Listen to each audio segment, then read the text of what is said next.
लगातार जारी है। और अब बात करते हैं पहली बड़ी खबर की। पीएम नरेंद्र मोदी आज कैबिनेट की बैठक लेंगे। 10:30 बजे बैठक होने वाली है और ये बैठक काफी अहम मानी जा रही है। सभी की निगाहें कई मायनों को लेकर के आज ये बैठक काफी अहम है, क्योंकि प्रधानमंत्री नरेंद्र मोदी इस बैठक की अध्यक्षता करेंगे। पीएम आवास पर ये बैठक होने वाली है और क्या कुछ निर्णय आगे के लिए जाते हैं ये भी फिलहाल देखना होगा। जिस तरीके से बैठकों का दौर जारी है, बीते कल भी बैठकों का दौर जारी रहा और ये 2 तस्वीरें केंद्रीय कैबिनेट की आज बैठक है। तमाम मंत्रीगण आज पीएम नरेंद्र मोदी की अध्यक्षता में बैठक में शामिल होंगे। तो वहीं कार्यकर्ताओं से आज पीएम नरेंद्र मोदी, गृह मंत्री अमित शाह और रक्षा मंत्री राजनाथ सिंह संवाद करने वाले हैं। यानी कि जितने भी बीजेपी के कार्यकर्ता हैं उनसे संवाद भी आज करने वाले हैं, जितने भी बीजेपी के वरिष्ठ नेता हैं।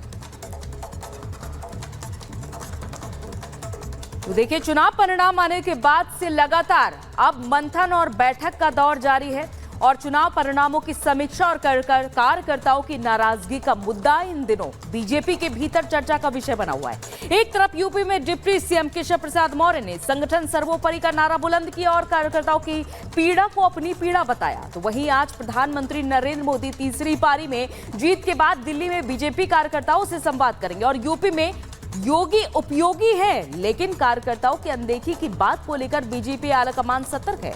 खास रिपोर्ट देखिए।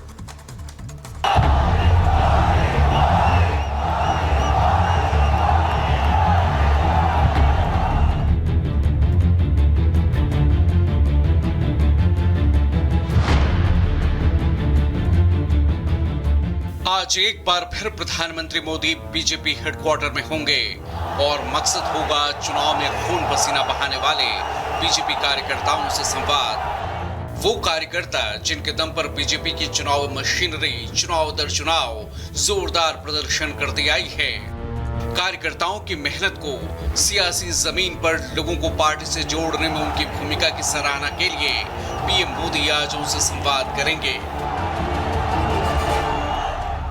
बीजेपी के भीतर लोकसभा चुनाव परिणामों को लेकर समीक्षा का दौर जारी है।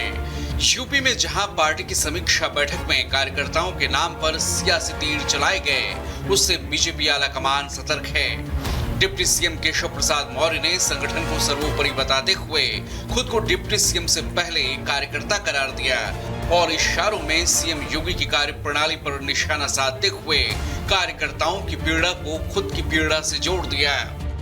भारतीय जनता पार्टी के कार्यकर्ता को किसी भी स्थिति में बैकफुट पर आने की आवश्यकता नहीं है, किसी भी स्थिति में नहीं है। संगठन सरकार से बड़ा है, बड़ा था, बड़ा रहेगा। सबसे जो जनप्रतिनिधि है उनसे यही अपेक्षा है। हम पहले कार्यकर्ता कुछ बनते क्या नहीं, इसे सभी कार्यकर्ताओं को मान सम्मान है, उनकी समस्याओं का सर्वोच्च प्राथमिकता के आधार पर समाधान करें। उसके बाद जो हुआ वो सियासी सुर्खियां बनी। मौर्य दिल्ली तलब किए गए। प्रदेश बीजेपी अध्यक्ष भूपेंद्र चौधरी भी दिल्ली आए। आलाकमान ने साफ साफ सियासी पैगाम दे दिया। यूपी में योगी उपयोगी हैं, उनकी स्वीकार्यता है, लिहाजा यूपी में योगी ही बॉस बने रहेंगे। हाँ, भूपेंद्र चौधरी ने अपने इस्तीफे की पेशकश जरूर कर दी, लेकिन उन्हें फिलहाल अगले 2 महीनों तक के लिए पद पर बने रहने को कहा गया। यूपी बीजेपी में अंदर खाने जारी उठापटक के बीच सीएम योगी राज्यपाल से मिले तो कैबिनेट में बदलाव की चर्चाओं ने भी जोर पकड़ लिया। हालांकि इससे पहले सीएम योगी ने यूपी में 10 विधानसभा सीटों पर होने वाले उपचुनाव को लेकर मंत्रियों के साथ बैठक की। सीएम योगी के आवास पर हुई मंत्रियों की बैठक में योगी ने 30 मंत्रियों की टीम बनाई। सीएम योगी की टीम में 2 डिप्टी सीएम नहीं हैं। मीटिंग में प्रभारी मंत्रियों ने अपनी बात भी रखी। मंत्रियों ने कहा कि जिताऊ उम्मीदवार को ही टिकट मिले, सिफारिश पर टिकट नहीं मिलना चाहिए। मुख्यमंत्री गार्जियन है, हमारे अभिभावक है, मार्गदर्शक है, निश्चित रूप से चर्चा होती है पार्टी संबंधित, विकास से संबंधित, मुद्दों से संबंधित, जनता के समस्याओं से संबंधित तो है और सामने चुनाव है उस पर चर्चा हुई है और आगे किस तरह की जो जिम्मेदारी दी गई थी वो हम लोग पूरा करेंगे। सरकार की जो चर्चाएं होती है, हर प्रकार की चर्चाएं होती है, बाढ़ से लेकर सभी समस्याओं की चर्चा होती है, अपने विभाग की चर्चाएं होती हैं, उसमें चुनाव की भी चर्चा हुई और ये सभी का मत बना कि 10 की 10 सीटें हमें जीतना है।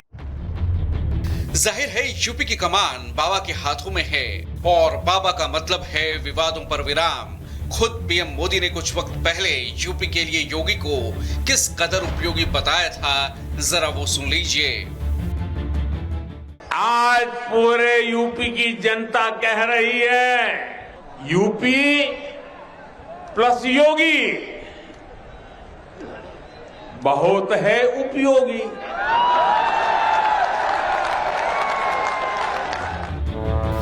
फिलहाल यूपी में उठे सियासी बवंडर पर ब्रेक लगता दिखाई दे रहा है। तैयारी उपचुनाव में जीत की है, लोकसभा चुनाव का बदला उपचुनाव में लेने की है।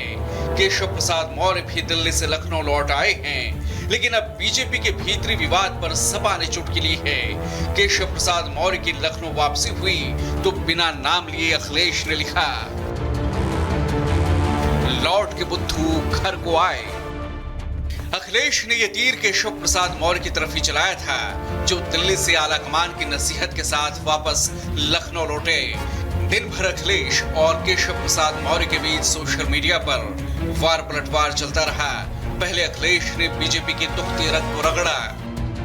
अखिलेश ने लिखा, कुर्सी की लड़ाई की गर्मी में यूपी में शासन प्रशासन ठंडे बस्ते में चला गया है। दिन पर दिन कमजोर होती बीजेपी में टकराव और भटकाव का दौर शुरू हो गया है। बीजेपी खेमों में पड़ गई है, एक दूसरे को कमतर दिखाने के लिए कठपुतली का खेल खेला जा रहा है। सबकी डोरी अलग अलग हाथों में है और अब तो इंजन की नहीं, डिब्बे भी आपस में टकरा रहे हैं। तो वहीं केशव प्रसाद मौर्य ने भी अखिलेश पर पलटवार किया। मौर्य ने कहा कि सपा बहादुर श्री अखिलेश यादव जी बीजेपी की देश और प्रदेश दोनों जगह मजबूत संगठन और सरकार है। सपा का पीडीए धोखा है। यूपी में सपा के गुंडाराज की वापसी असंभव है। बीजेपी 27 विधानसभा चुनाव में 17 दोहराएगी। पीएम मोदी की कार्यकर्ताओं से आज की मुलाकात में संदेश साफ है कि बीजेपी में कार्यकर्ता संगठन की रीढ़ हैं और जब बात यूपी की आती है तो आपदा में जिस अवसर की तलाश कुछ नेताओं की थी वो अभी पूरी नहीं होने वाली। यूपी में योगी ही बॉस हैं और उनके चेहरे पर ही बीजेपी 27 के चुनाव में मजबूती से उतरने वाली है। लेकिन 27 से पहले अभी उपचुनाव का इम्तिहान है और फिर बदलाव के बयार की शुरुआत मुमकिन है। Bureau report, Republic Bharat. वहीं दूसरी तरफ कांवड़ यात्रा की शुरुआत 22 जुलाई से होने वाली है और इसको लेकर सीएम योगी आदित्यनाथ काफी सख्त नजर आ रहे हैं और इसको लेकर बैठक भी की सीएम योगी आदित्यनाथ ने करने के निर्देश दिए हैं कांवड़ यात्रियों पर। साथ ही साथ उन्होंने ये भी निर्देश दिया है कि इस पूरी यात्रा पर ड्रोन से निगरानी रखी जाए और किसी भी प्रकार की असुविधा नहीं होनी चाहिए कांवड़ यात्रियों को। तो इस यात्रा की शुरुआत 22 जुलाई से हो रही है, यानी कि सावन के महीने से इसकी शुरुआत हो रही है कांवड़ यात्रा की।